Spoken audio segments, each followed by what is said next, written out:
नमस्कार मंडळी, तुमचं स्वागत आहे उर्मिलास किचनमध्ये। आज आपण बनवणार आहोत खरवस। तर खरवससाठी काय काय साहित्य लागणार आहे ते पाहणार।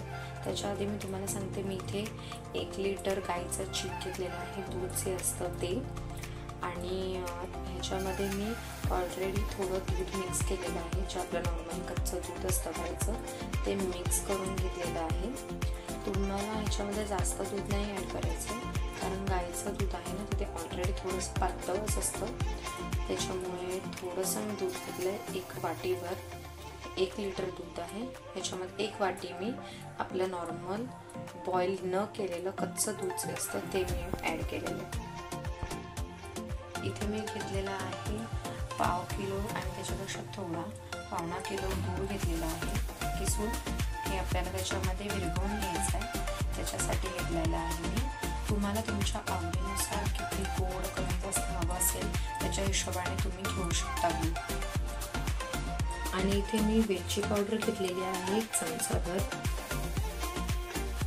तर आपण आता कृती चालू करूया। ह्यामध्ये मी जो 1.25 किलो गूळ घेतलेला आहे तो यामध्ये मिक्स करून घ्यायचा आहे या दुधामध्ये। तर मी आता याच्यामध्ये मिक्स करून दाखवते तुम्हाला। तर यामध्ये आता आपण जो गूळ घेतलेला आहे तो टाकून घेऊया।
यामध्ये मी वेलची पावडर ॲड करते।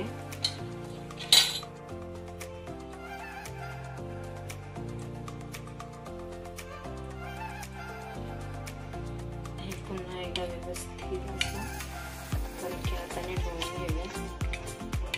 ढवळून व्यवस्थित गूळ जो आहे तो पूर्णपणे विरघळलेला आहे, बघू शकता। गूळ व्यवस्थित विरघळला। आता आपण ह्याच्यामध्ये वेलची पावडर घालूया आणि ह्याला स्टीम करायला ठेवायचं। जसं आपण मोदक उकडतो ना, तसंच हे उकडायला ठेवायचं। तर ह्यामध्ये मी वेलची पावडर ॲड करते।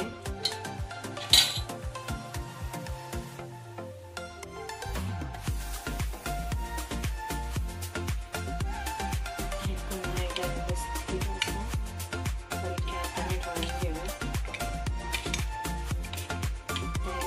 सगळं एकजीव झाले, आता आपण ह्याला स्टीम करायला ठेवूया।